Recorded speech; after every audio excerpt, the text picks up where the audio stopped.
Boa tarde, meus irmãos e minhas irmãs. Bom dia para o dia de amanhã, que é o terceiro domingo do tempo pascal.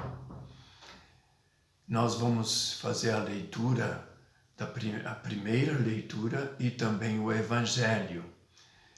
E faremos como das outras vezes, tentar assim colocar no clima pós-pascal, do qual tanto os Atos dos Apóstolos como também o livro do Apocalipse, que hoje nós não vamos assim comentar de modo especial, e o Evangelho, que é o final do Evangelho atual de São João. Ouçamos, portanto, a primeira leitura. Leitura dos Atos dos Apóstolos. Naqueles dias, os guardas levaram os apóstolos e os apresentaram ao Sinédrio. O sumo sacerdote começou a interrogá-los, dizendo: Nós tínhamos proibido expressamente que vós não ensinasseis em nome de Jesus. Apesar disso, enchestes a cidade de Jerusalém com a sua doutrina. E ainda nos quereis tornar responsáveis, culpados pela morte desse homem.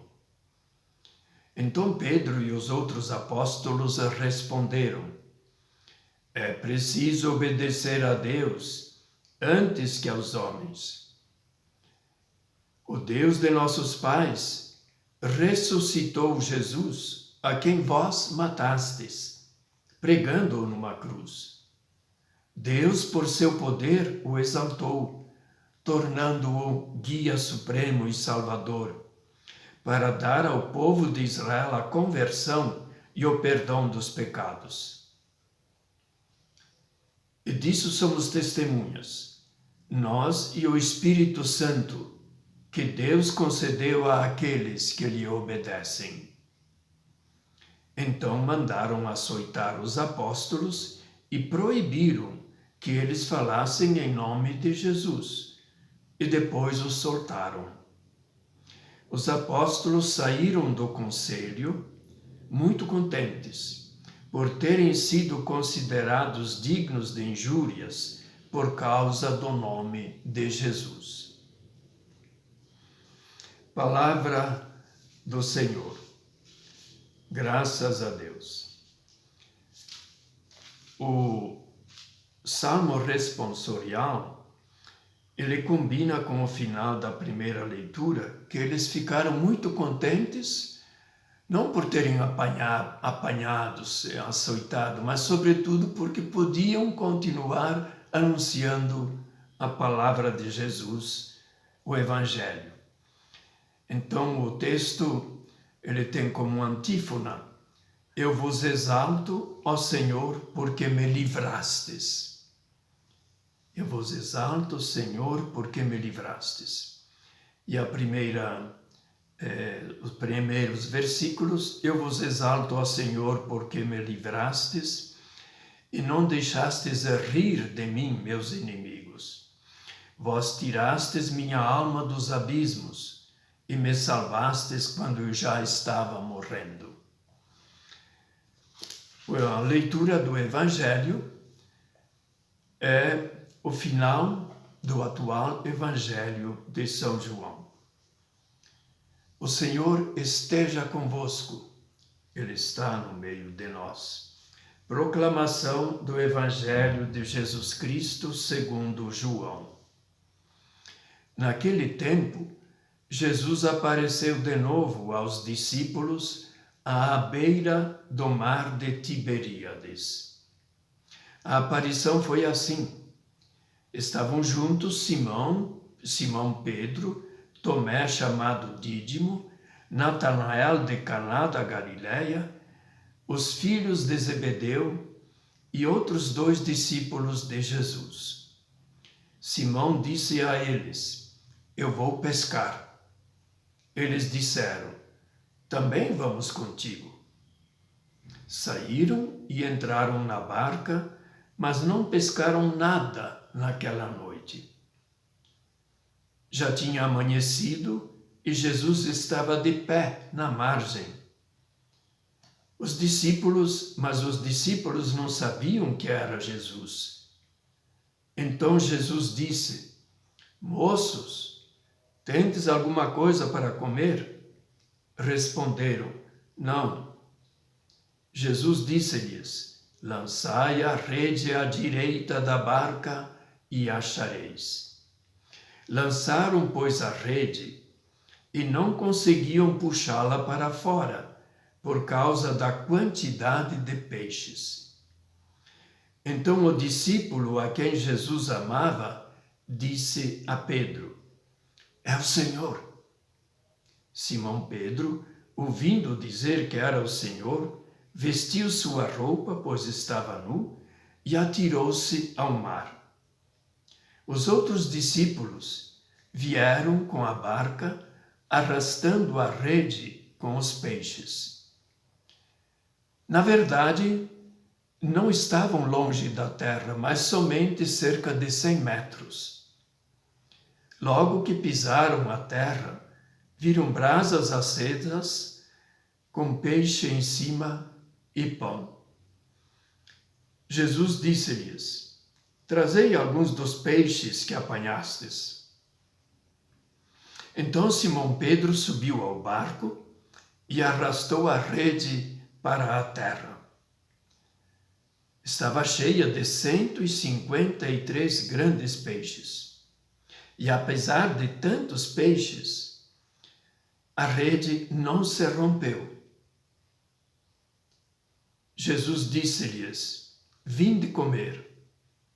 Nenhum dos discípulos se atrevia a perguntar quem ele era, pois sabiam que era Jesus. Jesus aproximou-se, tomou o pão e distribuiu-o por eles, e fez a mesma coisa com o peixe.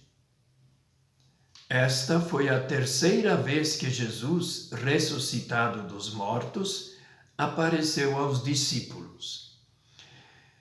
Depois de comerem, Jesus perguntou a Simão Pedro: Simão, filho de João, tu me amas mais do que estes?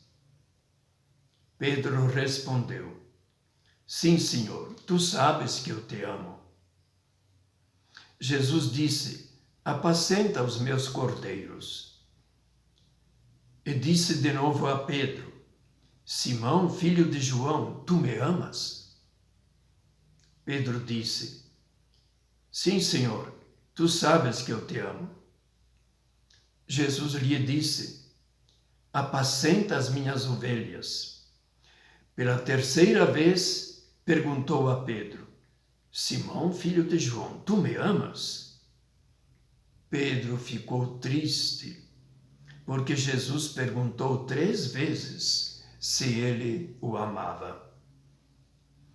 Respondeu: Senhor, tu sabes tudo. Tu sabes que eu te amo. Jesus disse-lhe: Apacenta as minhas ovelhas. Em verdade te digo, quando eras jovem, tu te cingias e ias para onde querias.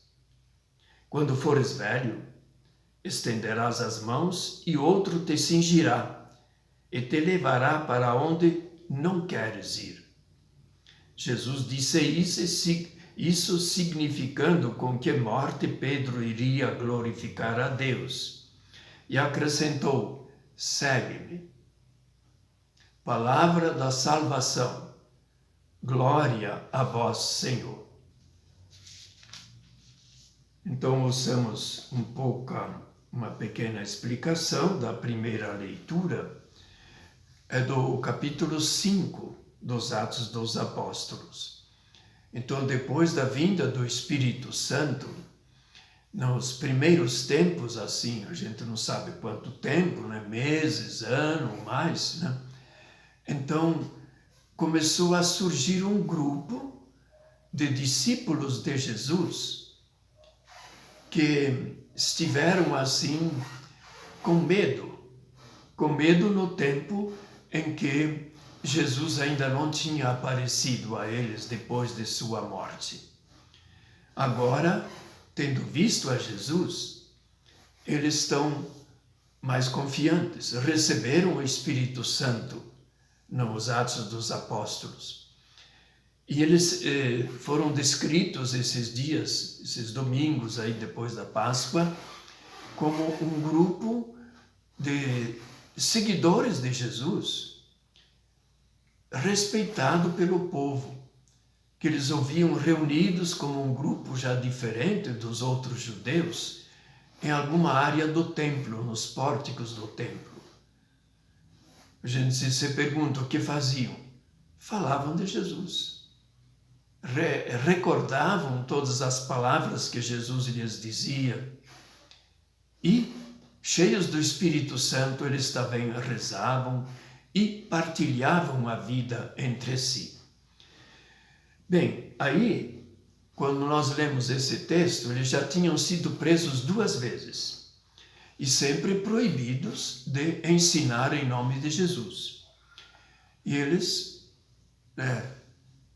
apesar de tudo isso, eles desobedeciam às ordens do sumo sacerdote, o chefe do conselho, que é chamado na Bíblia também de sinédrio.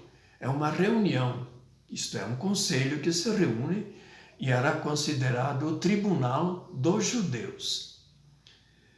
Bem, então aqui, novamente interrogados pelo sumo pontífice, o sumo sacerdote, ele reclama: nós proibimos que vocês ensinassem, vocês agora estão enchendo a cidade de Jerusalém com esta doutrina, a vossa doutrina sobre Jesus, que para os chefes judeus ele era um criminoso, um condenado à morte, não é? E Pedro, então, junto com os apóstolos, responde: é preciso obedecer a Deus antes que aos homens.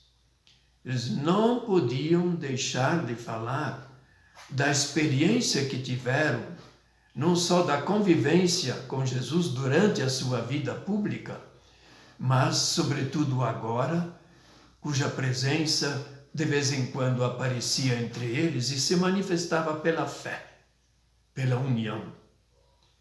E aí aproveitam a ocasião para repetir o que sempre ensinavam, É preciso obedecer a Deus, etc. O Deus de nossos pais ressuscitou Jesus, a quem vós matastes. E era essa a reclamação, que além de falarem de Jesus, eles acabavam acusando. Jesus, para esse grupo, era o Messias prometido, rejeitado pelos chefes que são responsáveis pela morte porque prenderam Jesus e o entregaram a Pilatos para executar a sentença. E eles se apresentam como testemunhas, nós e o Espírito Santo. Portanto, já tinham recebido essa força. E esse Espírito Santo não permite que as autoridades, sejam elas civis ou religiosas, prendam a palavra de Deus. A palavra de Deus é esse primeiro anúncio da fé. Aquele que vocês mataram, Deus o ressuscitou. Ele ressuscitou dos mortos e nós somos testemunhas. E então, eles simplesmente mandaram aceitar mais uma vez e o soltaram, E a gente sabe, depois dessa leitura, que um dos fariseus, chamado, me foge agora a palavra, Gamaliel. Gamaliel era um sábio, doutor da lei. E o próprio Paulo, apóstolo, mais tarde vai estudar com ele a lei em Jerusalém. Então, ele tinha aconselhado: olha, vamos deixar a coisa andar, vamos deixar a coisa rolar, porque Se for coisa de Deus, não adianta nós queremos fazer alguma coisa contra eles. Se não for, vai acontecer como aconteceu com outros grupos aventureiros que vocês sabem muito bem que acabaram mal. E assim eles foram soltos e alegres, não só porque deram testemunho da fé, foram açoitados, mas sobretudo porque podiam continuar, fazer a palavra progredir e divulgar a boa nova da morte e ressurreição de Jesus. Esse capítulo do Evangelho, ele nós escutamos domingo passado, a propósito, que o Evangelho terminou no capítulo 20, e esse é o capítulo 21. E até o evangelista, em primeira mão, diz assim, olha, a gente poderia contar muitos outros sinais, mas esses sinais, isto é, o que nós chamamos de milagre, foram contados para que acrediteis que Jesus é o Messias Salvador e o Filho de Deus. Então, o Cristo que nós esperávamos. E aqui, então, a cena não tem todos os discípulos. Ele cita 5, né? No começo aqui, quem que estava aí?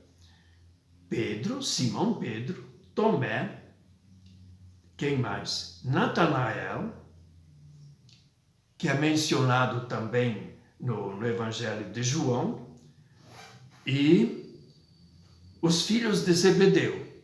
Então temos 5 já, não é? São 2, né? João e Tiago. E outros 2 discípulos, são 7. Nós sabemos que tem uma multiplicação dos pães, ou melhor, divisão de pães, que Jesus divide os pães e peixes para cerca de 7.000 pessoas. Então lembra também os 7 diáconos, que agora no capítulo 6, eles já vão ser escolhidos na sequência depois desse capítulo. Então lembra essa igreja dedicada mais aos não-judeus. Então isso aqui tudo é explicado depois na leitura do livro dos Atos dos Apóstolos.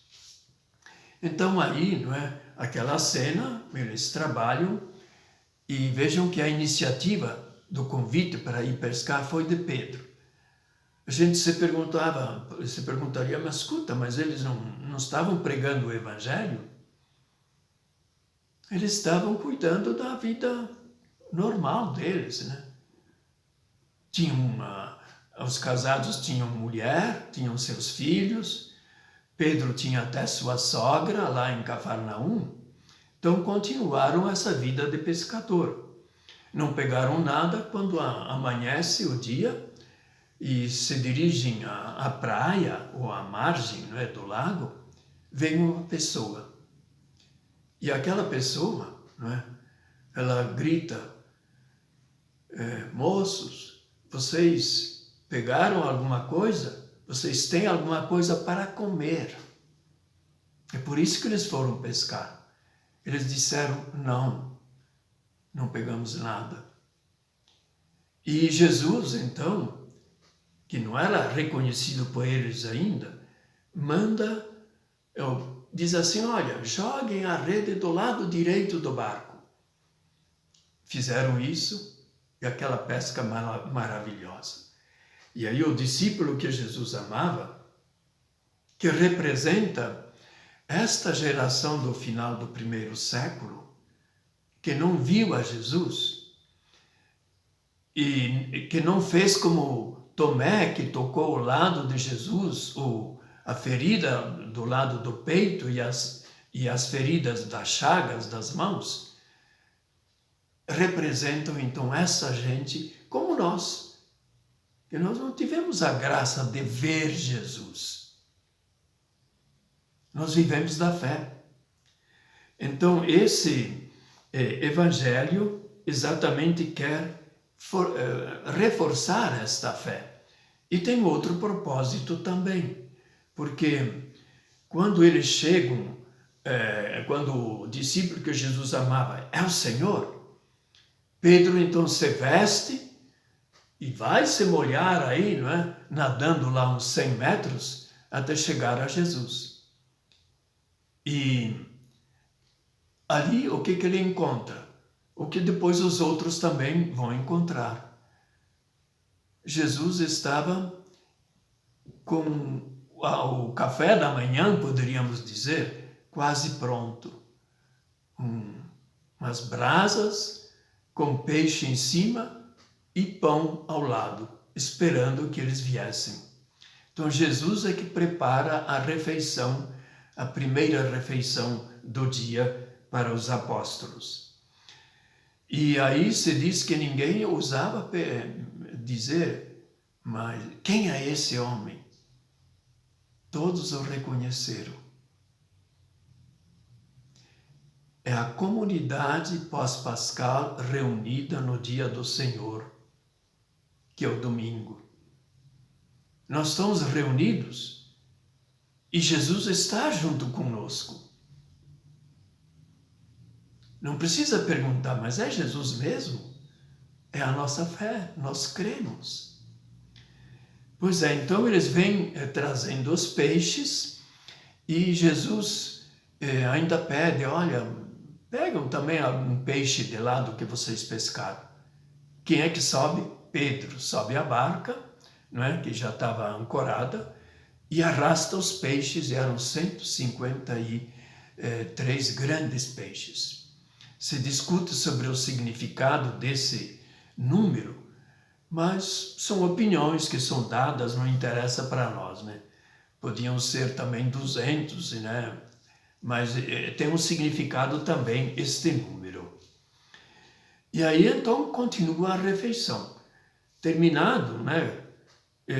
Depois que comeram, então Jesus se dirige diretamente a Simão Pedro. Ele o chama de Simão Pedro? Não. Simão, filho de João. Algumas traduções colocam filho de Jonas. Tu me amas mais do que estes? Então é uma espécie de teste. E as duas primeiras vezes, quando Jesus pergunta, ele espontaneamente responde: Tu sabes, Senhor, que eu te amo. Não diz mais do que os outros, mas eu te amo, eu te sou fiel. E aí, quando ele pergunta a terceira vez, Pedro deve ter se lembrado das 3 vezes que lá no tribunal dos judeus, no Sinédrio, ele acabou negando 3 vezes que conhecia Jesus. E ele então, assim, bem profundamente deve ter dito essas palavras: Tu sabes tudo, Senhor. É o mesmo Jesus que sabe tudo a nosso respeito. E mesmo assim nos ama. Mesmo assim nos perdoa. Assim que ele fez com Pedro também. E Jesus cada vez, então, fala do pastor. É só o Evangelho de João que tem, no capítulo 10, aquela cena em que Jesus se apresenta como o bom pastor, como a porta das ovelhas, como aquele que é capaz de dar a vida pelas suas ovelhas. E agora, então, 3 vezes pergunta a Pedro, que eu tinha negado 3 vezes, se Pedro o amava. E ele responde, confirma. E aqui tem a variação, né? Apacenta as minhas ovelhas. Primeiro ele diz, apacenta os meus cordeiros, que os machos. Depois, então, as ovelhas, quer dizer, as fêmeas. É a comunidade dos cristãos, né, que está sendo representada aqui. E aí, então, depois de dar esse poder de apacentar, ele continua. Quando era jovem, te cingias, ele cingir está, colocar as vestes para estar pronto para agir. E agora vais estender as mãos, que te serão amarradas, cingidas. Uma alusão à morte, à prisão de Pedro, e segundo a tradição, ele foi não só morto, mas morto de cabeça para baixo, que não se considerava digno de morrer como Jesus, mas de cabeça para baixo. Isso é pura tradição, não está na Bíblia, não é? Em Roma. Talvez nos mesmos anos em que o apóstolo Paulo também, né, está sendo morto à espada. Então, o que nos ensina? Ensina que nós fazemos parte dessa geração que não teve a graça de ver Jesus, ouvir as suas palavras. Talvez se estivéssemos lá ouvindo, teríamos agido assim como os chefes dos judeus e tantos judeus que não acreditaram em Jesus. Mas nós temos a graça do batismo, a graça dessa fé na ressurreição do Senhor, e sabemos que Ele está conosco. É nesta fé que nós devemos procurar viver. Essas palavras são mais ou menos lá do início do 2º século, dizem os entendidos. Esse último capítulo, quer dizer, lá pelo ano 100, 120, 130, por aí, não é? E sabemos, né, que nesse tempo os cristãos são perseguidos. Então, o que se exige é a fidelidade, o amor. O amor que é capaz não só de lavar os pés, como São João ensina, mas de dar até a sua vida. Então, com responsabilidade, nós continuemos a nossa vida cristã e vamos participar da Eucaristia. Amanhã também é o início do ano eucarístico aqui em nossa Diocese de Petrópolis. Nós ouviremos falar disso, isso para que nós nos sintamos mais atraídos após essa pandemia quase terminada, de nos reunirmos de novo para estar junto com Ele, como os apóstolos, com Jesus. Que assim seja.